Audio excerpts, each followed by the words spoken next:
Slow-mo. Huh? See, they found a new game for you, Slow-mo, today. Uh-huh. Yeah. They did.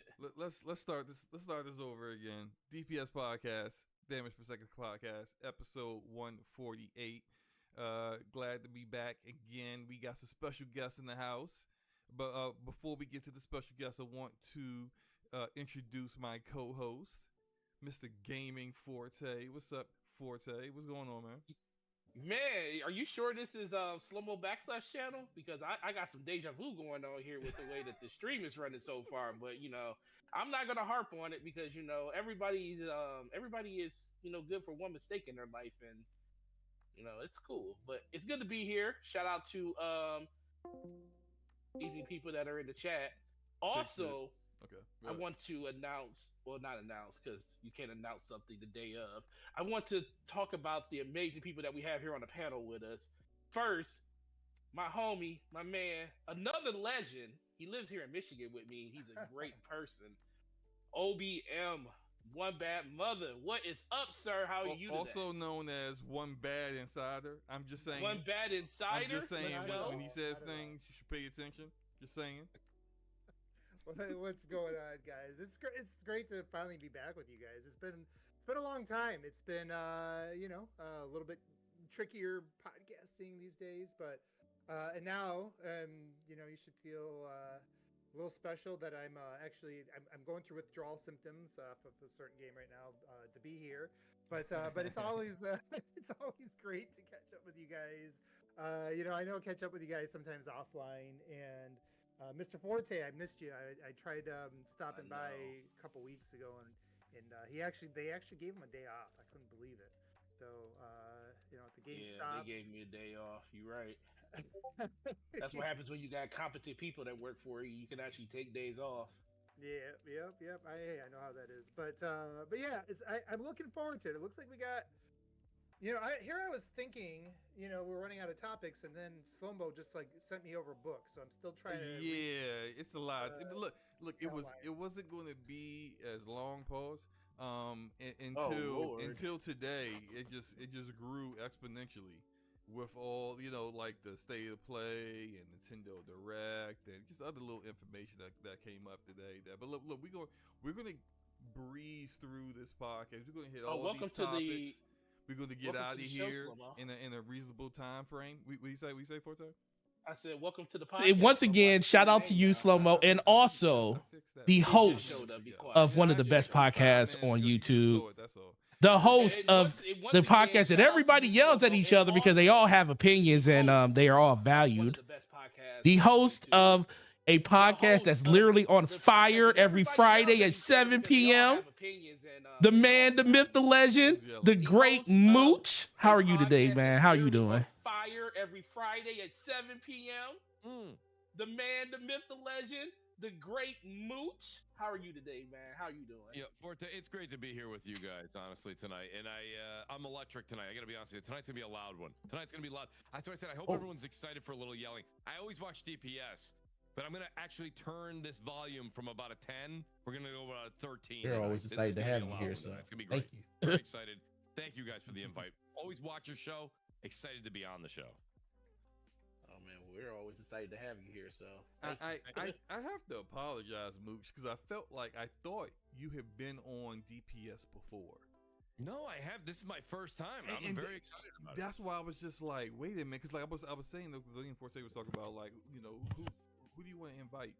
And I was thinking, I was like, well, I said something like Mooch has been on before, and Forte was like, no, he hasn't. And I was like, yeah.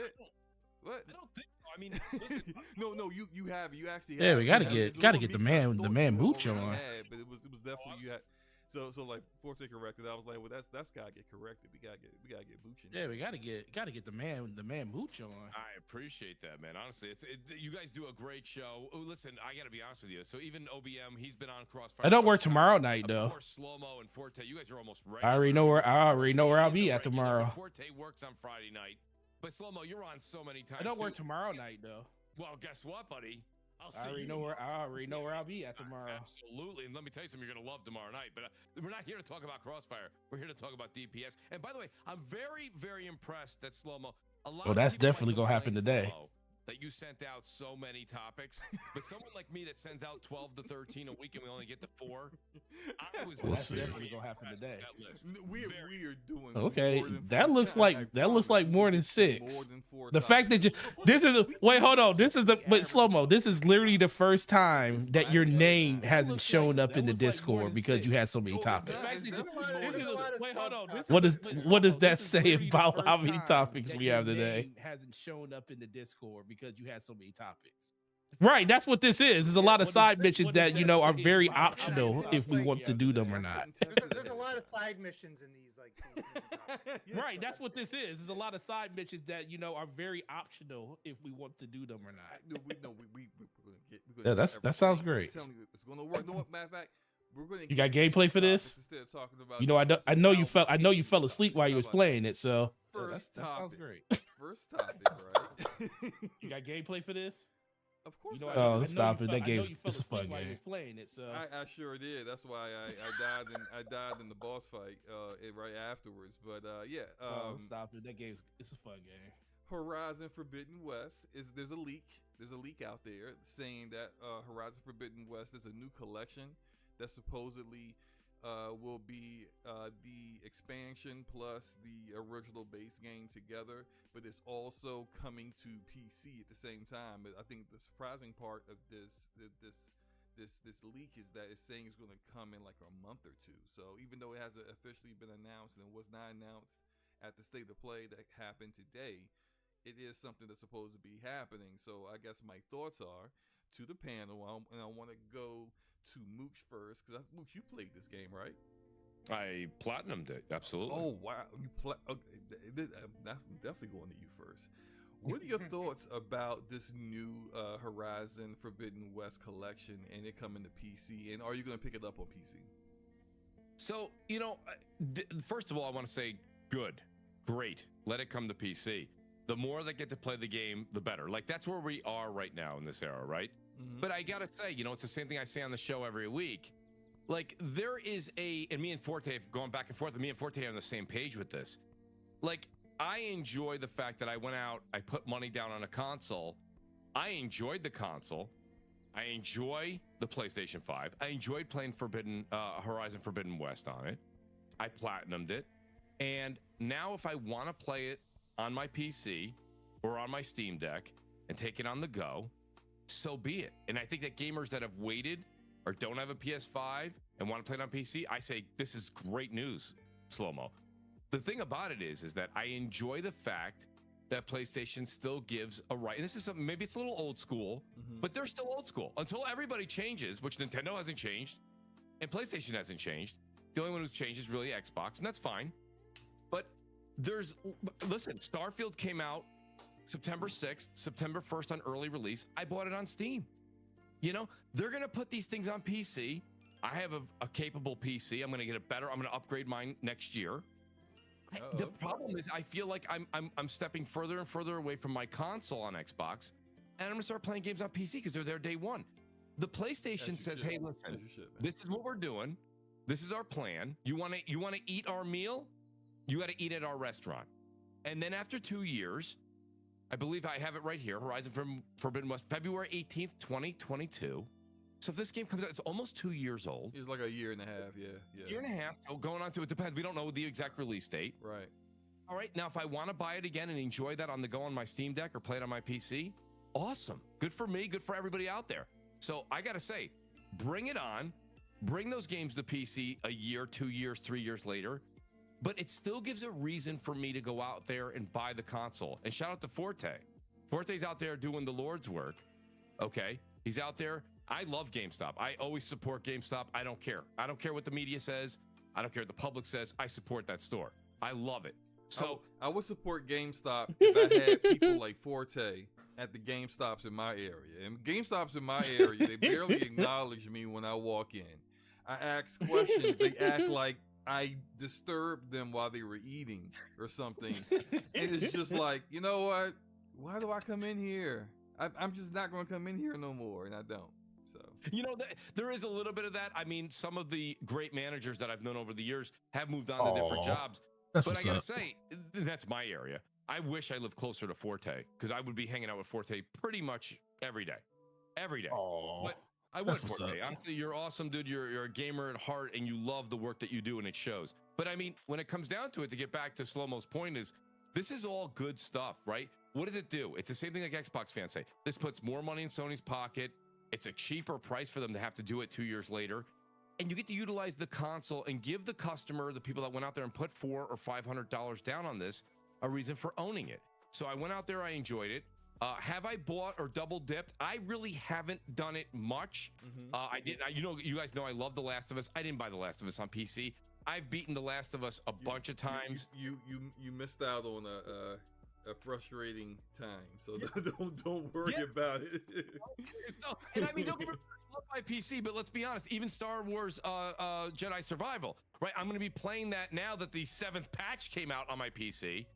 But at the same time, like, there's just things about PC that are great, the visuals, the performance, and there's some frustration because the ports, or sometimes the PC doesn't get the TLC that the consoles get.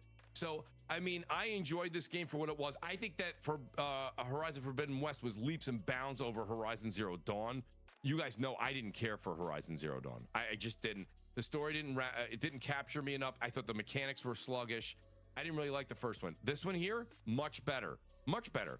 I finished the game, didn't feel it was anywhere near as taxing. Had a lot of fun with it, and the visuals were absolutely jaw-dropping. Didn't they have one person like literally work on Aloy's hair for like 6 months? One person. 2 years. 2 years. For me, didn't they have one person like literally work on Aloy's hair for like 6 months? Oh no, one 2 person. years. I did that. 2 years. That was part of my. Even though it was about the video was about black hair in video games, I kind of covered like just in detail like how the best hair in games is done. And yeah, there's a guy at Insomniac that worked on Aloy's hair for 2 years to make it look the way it looks, and most developers don't even put it's a lot of developers outsource hair, the work getting hair done on characters to a support studio to do it. And even then, when they do that, it doesn't look good when they do it. So, like, no, good on you. Yeah, good on you, Slow-Mo, for also bringing that up, because a lot of times the hair is not represented correctly, and it was done very well here. But I think it was attention to detail across the board. The foliage, the amount of density on screen, the colors, it pops. It's beautiful. It was smooth. There was multiple ways to play it, whether you want to do it in performance mode, you want to do 60 frames, you want to do it at 4K. The thing is as we go further and further into this generation, you start to see a little bit more of how Nintendo, PlayStation kind of separate themselves in that attention to detail. And we'll get a little bit further into that as you have different topics as we go down.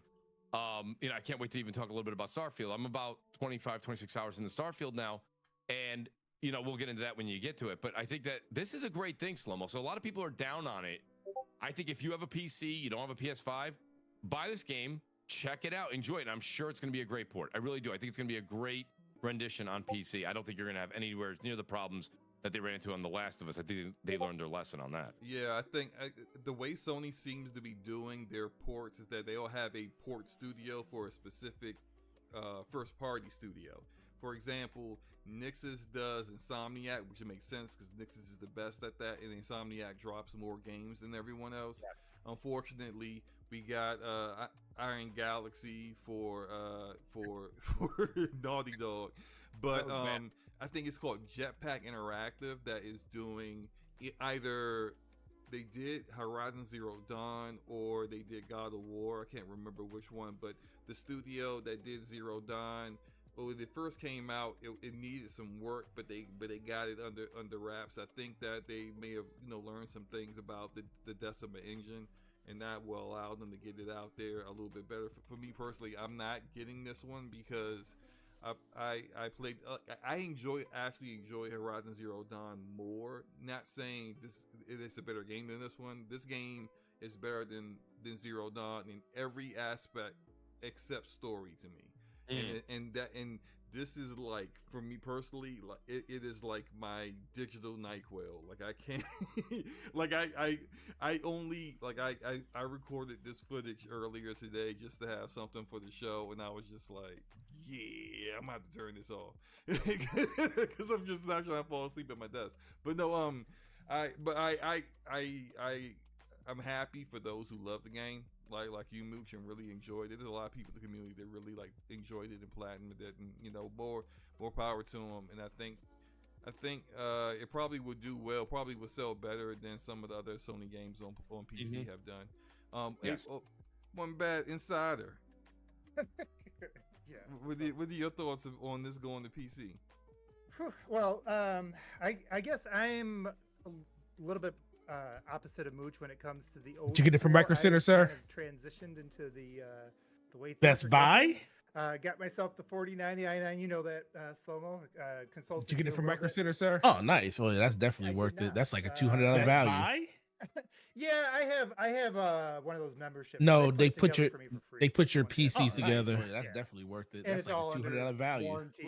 Wait. The membership was free? Well, it's part of that $200 membership that you purchase. They give you warranties on everything. I didn't know Best Buy did stuff like that. I thought that was just Micro Center. That's cool. Well, it's part of that $200 membership that you purchase. They give you warranties on everything. Because I get so many things from them, and it's like if I ever get burned in, it's covered on my OLEDs, all that stuff. So it's just like I just have it. I don't have to worry about it. So yeah, man, I got that. I also picked up the ROG Ally from them. So it's like I'm all about that life. I'm all about because with Starfield, I am playing that in the 4090. So I do agree with Mooch though. Sometimes things are a little more streamlined, and when performance isn't like a major, if it's not a big deal, if there's not a huge gap between the two platforms, between the Series X and PC, I will sometimes go with the simplified one, or just have some games installed on the hard drive there, and some on the PC, depending on what type. I was about to ask you the same thing. Like you up here taking bullets to the head in this gameplay. About this footage, I don't remember how to play this game. I was about to ask you the same thing. Like you up here taking bullets to the head in this gameplay. I don't remember how to play. So it's been a while, and so yeah, just you get it. Anyway, I do for footage for my show. I do the same thing. I'll sometimes go back and grab something from a game I either haven't played in a long time. Listen, this is what y'all need to do. When y'all play a game, record the gameplay while you're playing it and enjoy. No, listen, I know you do, but the thing is, don't delete the gameplay. Go into your software editor and take like a 2 or 3 hour video that you recorded, just straight through, and go through and just do highlights and do like a 10-minute or 15-minute highlight and take that 2 gig file or however big that 2 hour file down to like a 10-minute video of just cool things you did in it, and save it on your hard drive. So anytime you want to do something like this, you always have like a 10-minute video of just cool things you did. I'm just, save it on your hard drive. So anytime you want to do something like this, you always have it. And you'll have no Horizon gameplay on it. I have a 18 terabyte. Oh, that's good. You don't have it. The problem you'll have is no that Horizon gameplay on it. I can't find it for some reason. So this was just kind of just, I was just like, let me just go ahead and take care of it. Look, we ain't got the time to go. I mean, you're the one that told me that you have folders for everything. So problems of not this game, but okay. I mean, you're the one that Forte. told me that you have folders for everything. It's got to be better than this, but okay. Not this game. But okay. I'm just getting me and Slomo have been arguing with each other since like 5 o'clock this afternoon, so this ain't nothing new. That's fine. It's fine. It's given. I'm just getting. What's up? Me and Slomo have been arguing with each other since like 5 o'clock this afternoon. Well, first of all, this isn't a surprise because not too long ago, right around the time the PS5 came out, a couple of documents leaked that said the whole slate. This isn't a surprise. So we already knew this was happening, so I'm not really surprised. I think it's a good thing. I mean, like Mooch said, just the fact that it is. I mean, we already knew this. There's different ways to basically succeed in this industry, and Sony decides to go with the approach where they can release their games a year, year and a half to 2 years out on PC, and they're going to get a swath of people that's going to go in and they're going to either double dip on the game, or you're going to get those people that was willing to wait because they didn't have a PS5 at the time or a PS4, and they're going to enjoy this game now. To this day, like every time I look at this game, I say, dang, this is like still the best looking game that's out on consoles, because that's one thing that if you want to show somebody something really, really cool looking, and you got a PS5, you're going to show them this game. And it looks incredible. If you want to show somebody something really, really cool looking, part of me, like I did buy, this game. I did buy Zero Dawn on PC. But because I wanted to give it another chance, because I'm like Mooch. The first one just did not hit for me. Like I hit Meridian, and I saw I felt like I was playing Far Cry at that point with how much stuff popped up on the game, and I was like, nah, man, I'm not doing this. And so I bought it on PC thinking it was going to be a better experience, and guess what? I hit Meridian, and I was like, yeah, I don't really want to play this no more. And it runs and plays really good on PC too. So part of me kind of wants to, but I'm also at a point now whereas I feel like I need to finish the PS5 version. Part of me to basically say that, okay, because right now, I mean, I bought this game on PS5. I didn't get this game for I bought it. So I kind of want to say that, okay, I finished the game that I already bought first before I go out and get another experience. And yes, it is going to be a better experience on PC, but I don't think it's going to be drastically that much better of an experience for me to go out and spend $70 for another version of the game when I already have the game to do now. Now, if it's a game that I experienced already, like, you know, Mooch did or like you did, and you want to, and you just want to see what it plays like at better resolutions and frame rates, then yeah, absolutely, go ahead and buy it. But for me, I'm like, can I finish the game I have first before I spend $70? And the thing is, I don't even know if I'll ever get to it. Yeah, absolutely, go ahead. So I'm kind of like stuck in a rock and a hard place, because I realize and understand how good this game is to a lot of people, but the first one just turned me off so much, and it's pretty much like any game. Like for me, it's like if I don't enjoy the first one enough to make me really want to jump in and play the second one, it's kind of like lost on me at that point. So it's like if I don't enjoy the first one enough to make me really want to jump in and play the second one, it's kind of like lost on me at that point. So, in Forte, you make some great points there. I think Slow-Mo might back me up on this. When it comes down to it, so I'm in agreement with everything you said about the first one. The first one just we're only going to get to about 7 of them at most. The one thing that I look for in a game, and we'll talk about it. Okay, you know, Slow-Mo's got an impressive list of topics, so we're going to get into a lot of different things. We're only going to get to about 7 of them at most. It all depends if Game Pass is a topic, then it will turn it to 2. Listen, Slow-Mo, the over-under every week on Crossfire is 3 topics. Okay, we usually are under. So my point Thank God. It all depends if Game Pass is a topic, then it will turn it to 2. Listen, we have not talked about Game Pass on Crossfire in probably about 3 months, and I'm very proud of every one of us. Thank God.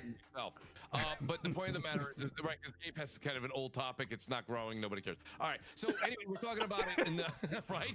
So anyway, the thing about it's called an audible, you guys. I did call an audible real quick. No, but I think when it comes out, Slow-Mo, you know this. You and you are big fans of FPS games, right? I love my first-person shooters. When you have a first-person shooter game that hits and it feels good, a lot of other things you'll kind of turn your head towards, right? You'll go, I don't really mind that because it just feels good. The way that they corrected the mechanics in Horizon Forbidden West versus the original, where it was a little clunkier, that's what enabled me to really enjoy this game. It wasn't to sit here and tell you that this thing was Pulitzer, you know, the writing was something that's going to be in top 10 in the New York Times. No, this was something that really just, I thought the gameplay was fun. The weapons you acquire were fun. I enjoyed everything about it. I've even enjoyed Call of the Mountain on VR too. That's a little bit of a different experience. That's completely immersive with your body, the whole 9. But I'm just saying they did a really good job of stepping up. They saw where they didn't do things correctly in the first one, and I think they made improvements. Now, Slow-Mo, your critique is spot on again. If you said to me, Mooch, what do you think of Horizon Forbidden West top 3 things? Story's not one of them. It really wasn't. It was the mechanics. It was a little bit more of the feel and flow of the game. I do think the story was better than the first one. I do. And maybe it's because they recapped so much of the first one in the second one. I didn't feel like I missed anything. But I mean, when it comes down to it, I really think that this game took the step up in the things that they missed out on in the first. And of course, the visuals took a drastic jump forward. And you know, when it comes down to it, I do want to say one more thing on the PC front. Is a lot of people in the community, especially a lot of the PC guys, they're always like, and I have a PC, but I'm leaning more towards getting more into playing games on PC than ever before. But when it comes down to it, everyone's like, oh, there it is. There's the game. I wanted to play on Sony, but I didn't buy a PlayStation, so I'm going to play it on PC. They say that, and then they show what? A day of clips, maybe 3 or 4, and then they never play it. They never finish it. Yeah, you know, it plays great on my rig. I think that's actually an interesting thing. I'll let you finish, but I definitely want to jump in on it because I think there was an interesting question about. Yeah, go ahead, One Bad Mother. Absolutely. Well, because you bring that up, and you're not wrong, right? You're not wrong that there is, the base for these games, like the games that Sony's made for. People buy PlayStations and they play these games on PlayStation. That's the way you've been conditioned, right? And if you even think about third parties haven't really been making a lot of these type of games for, really all last generation. I think that's one of the reasons why they stood out so much. The one area, so it goes to that, that cart versus the cause and effect of things. It's just when people talk about the Japanese games and Xbox, and it's like, yeah, of course, everybody clamors for them. When they come, nobody buys them. And the reason is I think you have to cultivate that audience first. And where I kind of wonder, and again, we don't have the alternative universe to kind of see, what would have happened. But I do wonder how these games would fare and how they might build up an audience on Steam if they were, day one, and you got the zeitgeist, and everybody's talking about them, everybody's sharing clips. I realize that they lose a percentage of the sales by selling them through Steam, and you might lose some console sales, but the flip side of that is you might build more of an audience over there on the PC by doing that. So, and again, we don't have the alternative universe. I am wondering that, Sony's obviously some of their multiplayer things are going to be on PC, and it's going to be interesting to see how those sell versus, or with engagements like there versus the PlayStation. But the area I always push back on is the people that say, well, look, they're not selling there, so why are you even porting them over there? I think you have to stick with it. You have to build that audience there. And the same thing with Xbox and Japanese games. They're gonna have to stick with it. You have to be consistent. The base of gamers has to know these are going to keep being here, and you're going to continue to get them in a timely fashion, because this game is coming out on the backs of one hell of a year, right? Regardless of what games you prefer this year, almost everybody agrees there was something for them. And when this gets its second launch on Steam, it's going to be drowned out by the big RPGs, there's been big games all across the whole entire year, and now there's just a lot more noise for it to kind of climb through. So I think that's another consideration. I would be curious to see, if Sony started launching them closer, if we would have different results. So I think OBM makes a great point there. OBM, I like your alternate universe idea. I really do. I think that's an interesting comment, and I think that's something that's a great topic for debate. The thing is that I've been doing, in Forte, you've been there, Slow-Mo, you've been on the show enough. On OBM, you were on a while ago. I've had people on Crossfire saying what you just said for the past 2 years. Well, one day they'll get a little closer. One day it'll get a little closer. It's not. And the reason is it's not right now. If we want to project the future, if you're going to project the future, give me next week's lotto numbers, okay? Let's cut the shit. All right, let's get the lotto numbers out there. All right, we'll all talk about it while we're on an island we own. My point is that Sony, as of right now, and Nintendo, one thing that OBM said earlier tonight was, he says, I'm making the change for the future. The problem is only one company's going that route. Nintendo had their Direct today. Nintendo's gonna have a Switch 2 coming out next year. They're still using cartridges, okay? No one's going that route right now except Xbox. And they pivoted because they had to.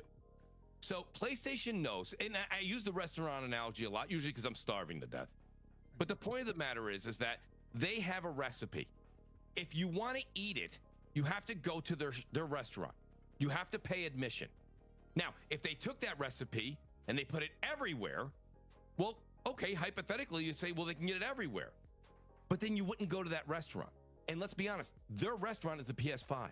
And that's what makes them their money. They're a hardware store. Microsoft's a software company. So when people are like, well, I'd like to see them get closer. One day they'll get closer. Sooner or later, they'll get closer. They're clearly not getting closer.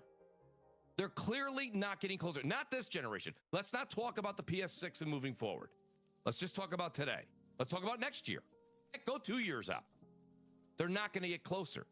They're going to absolutely squeeze. They are proud of the fact that they have 42 to 45 million consoles sold. The customers that bought those consoles are happy that their games are coming there first. And then the option to double dip is there later. And you're hearing people, whether they complete the game or not, that's a different conversation. But if people want to go out there and buy the game twice, Sony says thank you. Microsoft pivoted. They went and did day and date. And if you don't believe me, look at the console sales. And I know people go, Microsoft doesn't care. Yes, they do. Because if they didn't care, they wouldn't make a console. So my point of the matter here is this. I think what Sony and Nintendo are doing is a little bit more old-fashioned. Call it old-fashioned. But the old expression works. If it's not broke, don't fix it. Microsoft fixed it. And again, maybe they're ahead of their time. So I don't say they're wrong. But everyone wants Nintendo and PlayStation to do what Microsoft's doing. And if you look at it, outside of Bethesda, okay, did people go out and buy an Xbox for Redfall? Did Steam blow up because of Redfall? No. So outside of a couple of glimmering, like your Starfields, and maybe what'll happen if something happens with Activision with Call of Duty, outside of a couple of these things where they go, see, it's working. You're picking anomalies. You're not picking day-to-day games that are coming out from first party. So I don't necessarily know if when OBM says, I'm adapting the new, you're adapting the beta. It may work out, but we don't know. As of right now, Nintendo and Sony are standing strong on the fact of selling consoles.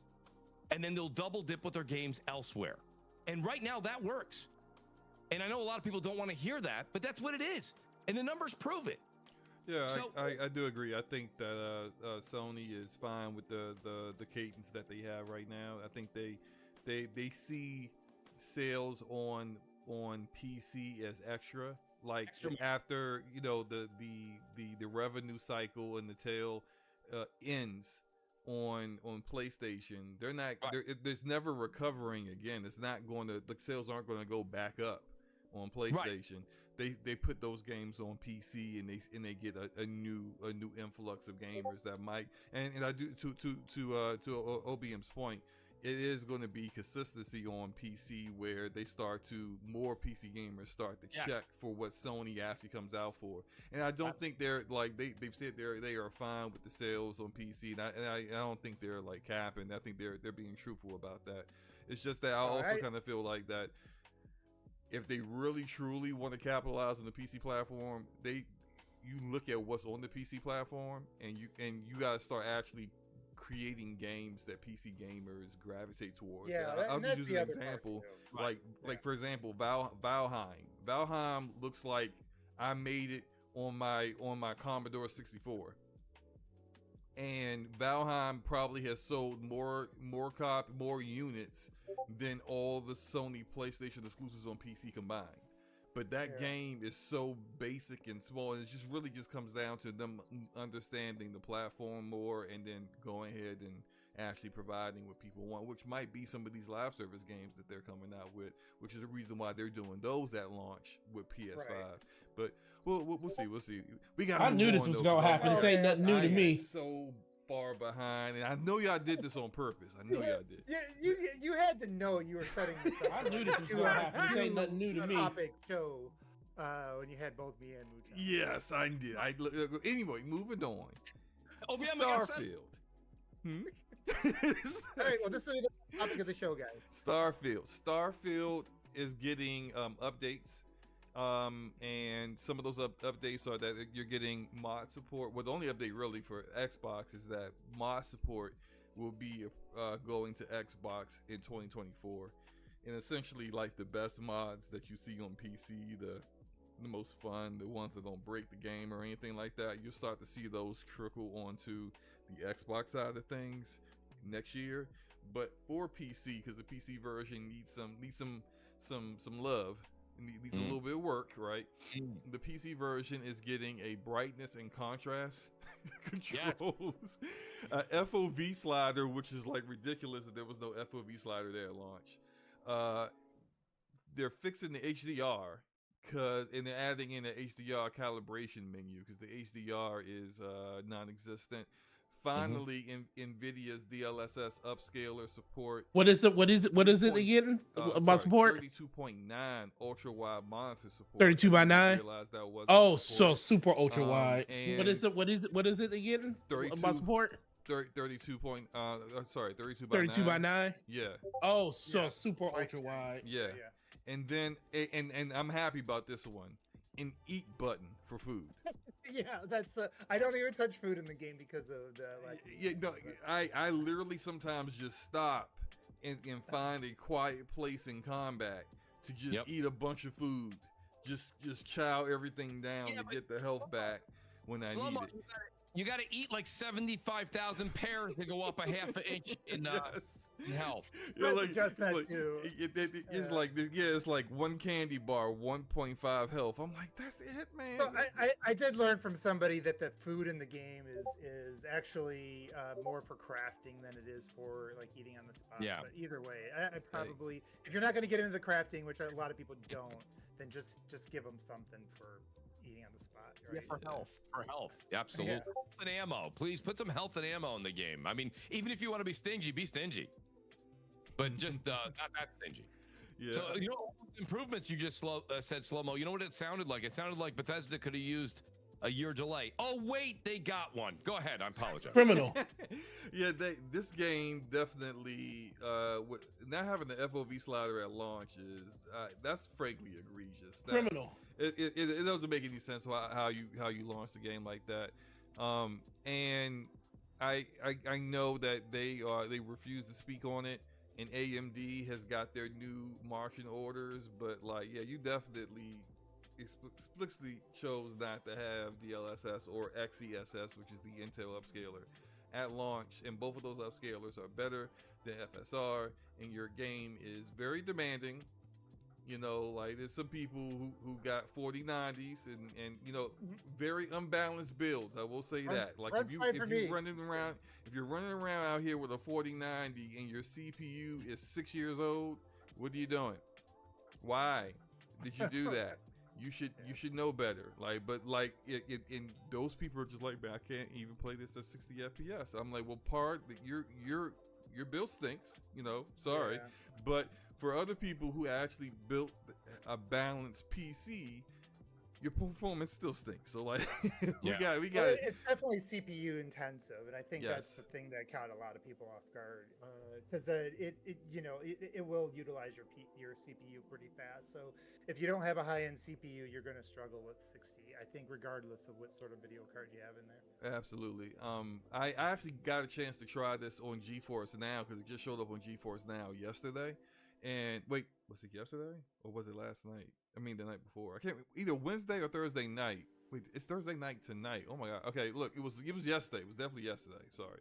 And I have GeForce Now Ultimate, which gives me access to a 4080 in the cloud, and even with a 4080 at 4K in ultra settings, max settings, I was dropping below 60 FPS in on GeForce Now Ultimate in Aquila City, and in either like basically mostly the cities, I would drop it to the 50s, and I was just like, but dang, like I don't know what CPU they got. All they tell you what you have access to is the GPU in the cloud. They don't tell you anything else.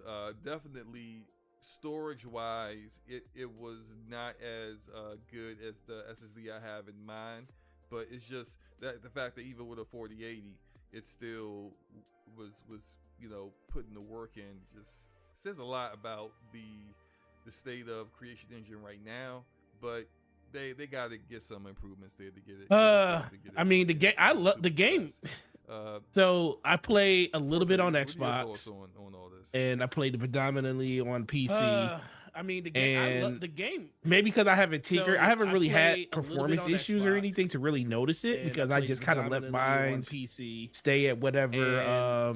Maybe because I haven't tinkered, I haven't really had performance on my PC, my main PC. I'm running high settings, but I'm also running 3K because I'm doing 34 I'm doing 3440 by 1600 settings, but I'm also running 3K. Yeah, so I'm doing 3K on mine.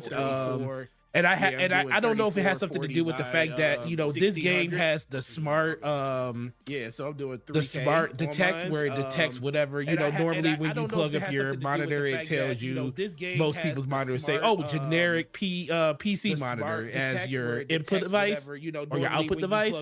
Mine's actually registers what my monitor is, so I get all the bells and whistles that my monitor offer.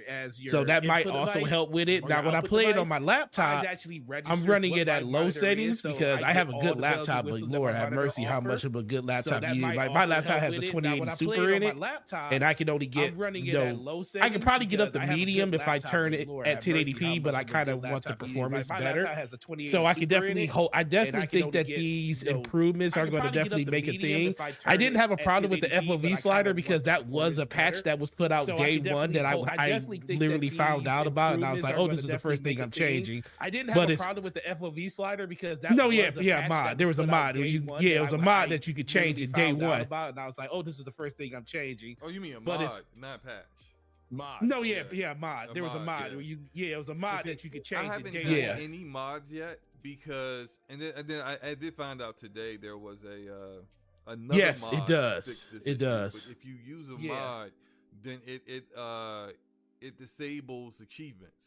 There is a mod for that too. Yes, it does. I don't want to lose the achievements on Steam. So I just decided to just stick with I think it's pretty criminal that a lot of these features weren't there day one. I will say that. To this day, like I said, in general, I think FOV slider should have been there. I'm not having really big issues with the performance in general on my PC, but there is room for optimization that I think didn't happen at day one. Hint why I forget the name of the outlet that asked Todd Howard in that interview. He was like, hey, why didn't you optimize on PC? And he came out and said, I forget the name of MSNBC. The outlet that asked Todd Howard in that interview. He said, hey, why didn't you optimize? Yeah, it said, why didn't you optimize Starfield on PC? And Todd Howard was like, we did. He gave him the most dumb question to the dumbest answer you can ask, and just seeing Phil Spencer's face when it happened on there was just amazing. But I'm definitely looking forward to this. I'm always looking for new updates. Like I just updated, if you have an NVIDIA card, they just put out a new I'm definitely looking forward to this. They put out a new update to the NVIDIA experience on if you have an NVIDIA card, they just put out a new Bloomberg, even worse. They put out a new update to the NVIDIA. I mean, I probably would have respected it. They did do something else. Who knows? But no, I think any improvement is good improvement. The fact that people are enjoying this game is all that really matters to me. For the most part, it hasn't really been. I'm not going to say bug-free experience. People are enjoying this game is way less than I thought I was going to get. So for the most part, the fact that really been I'm not going to say bug-free experience, but way less than I thought I was going to get. So the fact that that's a need. I mean, I agree. With what you said, Slow-Mo, like the DLSS and the FOV sliders probably that's a need. Like with every PC game, you should expect probably those things as on launch. But outside of that, this is relative to other Bethesda games, and you think about the scope and the complexity of it, I still get little funny bugs, like occasionally somebody will go through the floor or something like that. But overall, like this is for day one for something with this scope and complexity, it is a really polished game. Like and even if you compare it to like some of the other open world games that also have systems in them, like Cyberpunk, real quick. Talking about bugs, there was one more guy left to kill, and I went back up the little ramp, and he was. I knew he was somewhere in that area, and he literally dropped out of the ceiling. Yeah. And it's just like, what? There's still Bethesda moments for sure. But I haven't had anything that that's broke a mission or broke the game. And for the most part, talking to people that a lot of people that I know have been playing this game, like they've seen the quirky things with the physics or whatever here and there, but for the most part, people are having pretty clean experiences. I have heard like some console crash, like it seems like it picks a handful of people for console crashes and stuff, but overall for day one, I think this game is like in a really good spot for what it is. Like you always have to have that context. And a lot of people talk about the creation engine. From what I understand, this game could not have been made in like Unreal Engine or something like that. You just would not have been able to build out that world with the scope that it has, with all the systems that it has, if you would have used some other engine. And there is a reason, like you look back at you look at the fact that Skyrim and Fallout 4, even today, I think if you go on like Xbox top played list, it's still in the top 50. And if you look at single player games, they're in the top 5, like usually single player games. And for as much engagement and sales as those games have gotten over the years, you would think other developers would copy that formula by now. And there's a lot of open world games, but nobody's really. Bethesda does seem to have a monopoly on this single player massive sandbox RPG. And the reason they're able to do that is the creation engine, and the only other developer that's put out a game like this used it, and that was Obsidian, right? So, there's obviously pluses and minuses. Overall, though, I will say, for just speaking for myself, how the food's tasted for me so far, and obviously, 4090 i9 is a little unfair, but even thinking about the rest of the bugs, like overall, I've been really happy with this relative to some of the other things they put out in the past. But before we move on, I just wanted to say that, like, in regards to Todd saying we did optimize the game, he was kind of telling like a half truth, half lie. What he should have said was, we did optimize the game for AMD. What's the Intel or Nvidia? I don't even know what those are. That sounds like some. I don't know what those companies are, but we didn't test any of that in our Q&A testing. So clearly, but they're going to get on it now after the fact, which not great, but we just hope that it doesn't take as long for them to. You know what pissed me off about this game? The fact that they give you the ability to drop like the plasma cutter. So, do you know I was going after I was going for all of the artifacts, to drop, like, and I was like, oh, I don't need this plasma cutter no more. And then I was like gone on another planet, came across another calcium. I got all the way to the thing, and I was like, I can't cut this out on another planet because I don't have it, because I don't have a plasma cutter, and it was in my lodge, so I had to go all the way back to get back on the ship. It literally is like a 15-minute thing. It was in my lodge, to go back to the planet to go to the lodge to get it, to come all the way back to the planet to get it, had to fight all that stuff over again.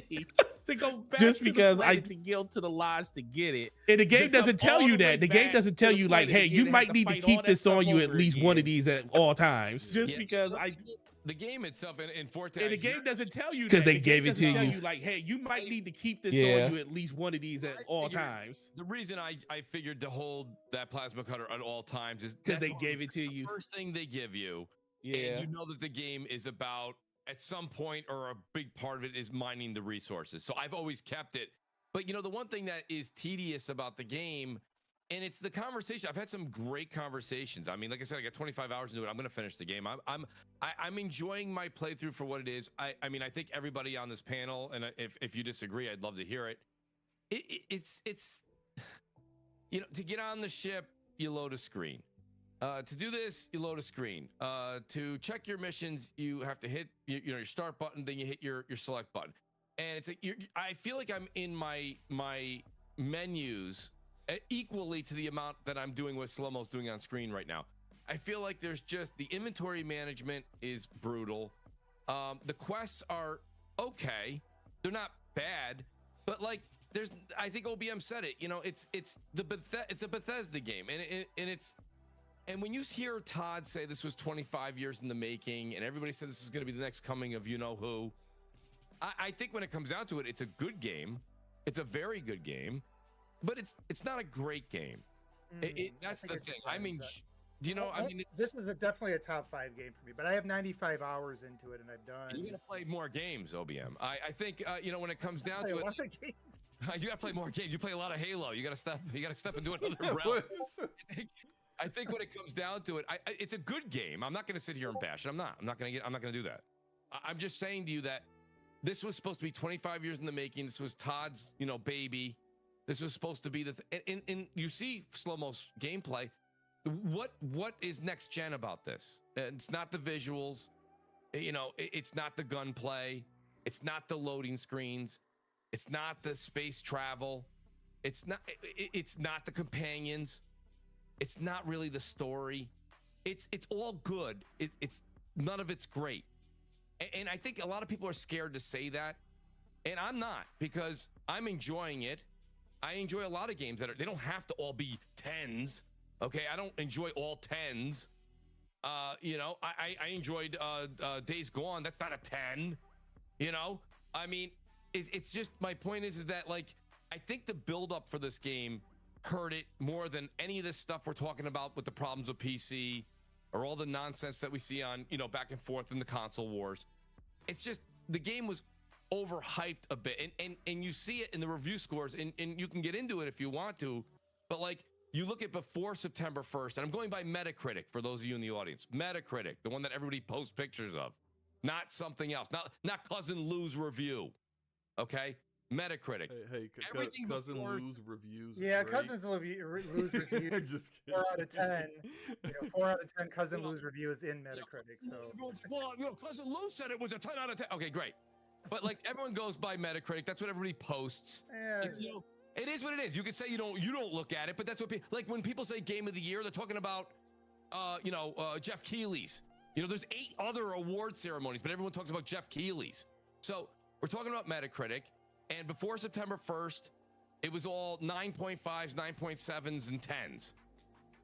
And then since September 1st, when everyone else got a copy, it's been 6s, 7s, and low 8s. And it's like, I think from playing 25 hours, and a lot of people that are arguing are like, oh, you're full of it, Mooch. Yeah, well, show me your hours. And everyone's like, oh, I got 4 hours in. Stop it. Just stop it. I mean, when you look at what's going on now, and the game is an 83. And by the way, I want to say this on record. An 83 is a great score. It is a great score. I'm not going to say anything bad about that. About that real quick, Mooch. People... We could acknowledge, right, and we'll say 83 is a great score. Absolutely. But then 95% of the conversation is really about the fact that there are people celebrating that it's not a 90 and people upset that it's not a 90. Correct. And all that is fanboy foolishness. That's what it all is. Because when it comes down to it, 83 is a good score. It means it's a good game. When you see pull, even though Metacritic is weighted and kind of not really fair to be honest, but when you put all that stuff together, when you put all the reviews together, what most people are saying, even Mooch having criticisms of the game, he's not saying it's a trash game. He said it's a good game. I will say, I have said this before, and I'll say it again. Starfield is the best Bethesda game I've played. But also, I don't like Bethesda games. So me and Slow-Mo are on the same page. Yeah. So it's like, I don't like Skyrim, and everyone thinks Skyrim is amazing. I don't like Fallout games. I don't like any of the Elder Scroll games. I do like this game though, and you want to know why I like this game? Because Todd Howard looked at Mass Effect 1 and said, I want to do that for the main quest. That's the part that's kind of underrated about it. Like, or not underrated, but kind of, you know, I'm surprised it's not in more conversations. This, you know, this game combines basically it's like if Fallout and Mass Effect had a baby, you know, like the navigation of the worlds. I fully understand it. You know, if you're a Bethesda fan, you're used to the walkout moment. You want everything to be connected. Everything you see is connected to everything else you see in the world. I can understand like the initial like shock of jumping in that water and not really feeling that aspect of a Bethesda game. But like the thing I would say is somebody's put 95 hours into it already. You go check my profile. That the thing I found like over the course of all those hours is the opportunities they have in there, and just like a Mass Effect where you can have these planets that are just extremely different. You go to a planet that's basically like a Fallout planet, and then you go to one that feels like a Mass Effect planet, then another one that feels like a Cyberpunk planet. And like just the diversity and the rhythm, once you kind of get into that, you see the strengths of this as well. And I think like when I look at where this game is going to hold up, and it's probably a different conversation, apologize for this audible, but since we kind of are on this topic a little bit, when I think about where this game's going to hold up, I look at this as like Bethesda, like this is going to be to Bethesda's games probably what a Sekiro is to a From Software game. Like it has some of the same DNA. Right, yeah. You can feel the DNA of those games, but at the same time, just like when we talk, when people start talking about From Software games, everybody thinks of Dark Souls, right? Like that's like their Skyrim, right? But there is a contingent of fans that really think Sekiro is the best thing, and then there's also a contingent of fans that think it's a game that it just feels too different and they couldn't get into. And I think this is going to have a similar sort of aging about it. But the one area I would push back, Mooch, though, like you mentioned that the next gen, and yes, if you single out any aspect of it, like okay, No Man's Sky is more advanced in travel, Baldur's Gate is more sophisticated in the discussion systems, like the conversations and things like that. But nobody else is even trying. Like just think over the last few years, nobody else is even trying to pull this many systems together in a massive world with all the physics and all the branching. There is branching storylines in here, and some of these side missions. And I don't know if you've done any of these yet, Mooch, but some of the side missions in there, there's a couple of them that I think are on par with like the Witcher's, some of the better Witcher side quests. So that just take you to all different planets, different activities within there. So everybody's mileage is going to vary. I'm not going to tell people how their food tastes, but I will say for myself, the rhythm, the scope of this, and just sort of everything it does is there's nothing else that really would even kind of fill that void OBM, you did a great job right there. I want to say I agree with about 99% of what you said. The only thing I think the rhythm is the only thing I would disagree with you is just the fact that you have to continuously hit start, go up to that left corner, look at your missions, or go to the bottom right, sit there, and like we were talking about. I get that, and that is definitely an area that I can see them streamlining right over time. OBM, I want to say no. I do. I want to say I agree with you. I think that the fact that they took this step, some of the side missions. Am I as far as you? No. Some of the side missions have given me that Witcher 3 effect. I've talked about this behind the scenes. I actually use that analogy myself. So I think you're on point. I do also tip my cap to Todd and Bethesda for taking that risk and doing this magnitude of a game. I just wish, I guess, the rhythm and the synergy of it all coming together, it kind of feels like a lot of great parts that I constantly have to leave something and go to that, then leave this, and then go over there, and then leave that. And that little bit of leaving each time, it just pulls me out of the immersion a bit. And I'm not. I can see that. But I think it's not bad. I'm just saying it's not bad. Yeah. I really do like this game. And I do want to say one other thing, because you made some outstanding points. Slow-Mo says this is my favorite. This is probably my favorite Bethesda game as well. I didn't play Skyrim. Fallout's never been my bag. So this is a game that I will complete and I will keep playing. And I got to tell you, so this is not like Slow-Mo said as well. 80, I don't care about the 83. I don't care. Yeah, I don't like the game. I like the game. Some of the comments are a little head scratching, but yeah, I don't. On both sides, there's a lot of head scratching comments on both sides. There's some people out here that act like anybody says this doesn't have like choice and consequence. I'm like, did you really play? I don't know. Yeah, I don't get that. But the people that try to say this game is on par with like a Mass Effect when it comes to, I'm like, let's pump the brakes, because like, look, for example, this game, the main quest, though, I think the faction quest or where this game really shines. The footage I'm showing is from the Freestar Ranger final mission, which is like I thoroughly enjoyed playing the Ranger factions quest line. Is great, but the main story is almost a Mass Effect 1 clone. You have no spoilers, but yes, it gives you. It's a combination of like Interstellar and Mass Effect in terms of story. But yeah, I agree with you. But it doesn't do it as well. If you go into Mass Effect 1, I'll use this for example, the planet Nuvaria. I believe it was Nuvaria, where so Shepard is going out, and what he needs to do is to find these beacons that were left by the Protheans, a alien race that no longer exists, is extinct. Your character is going out trying to find artifacts that have been left by people we don't know, and we don't know if they exist or not. But the purpose is that you're supposed to go out and go find these things.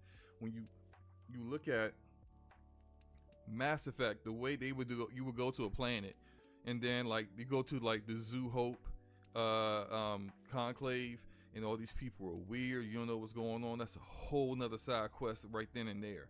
And then you'll go to like you'll find there's a company that's been like experimenting on them, and then that company got attacked by the Geth, a whole different faction. There's so many different acts to just getting that one beacon. Whereas when I do those quests in this game, it's like Vladimir goes, hey, buddy, you got 2 locations where 2 beacons are at. Cool. I go there. It's a facility. Everybody's dead. It's either the Spacers or what's the other faction that is just all mercenaries? I can't remember their name. The Elliptics. Either the Elliptic Mercs or the Spacers have murdered everybody. There's no one to talk to.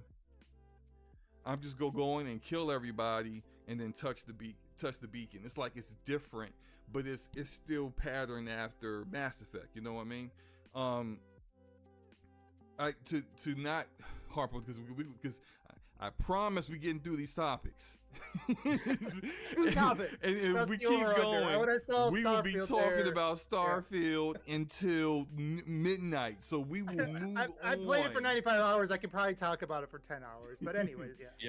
We gotta move on. Addict, I see Addict in the chat. Shout out the gaming Addict. I would bring you in, but we literally like it's so much right now. I'm just trying to get through these stops. If you come in, we definitely will be talking to 2 a.m. about this. But no, the next topic is about Square Enix, and Square Enix apparently is down $2 billion in its valuation since the launch of Final Fantasy 16. To clarify things, because there was a bit of a misreporting on it from the start, is that this isn't due to Final Fantasy 16.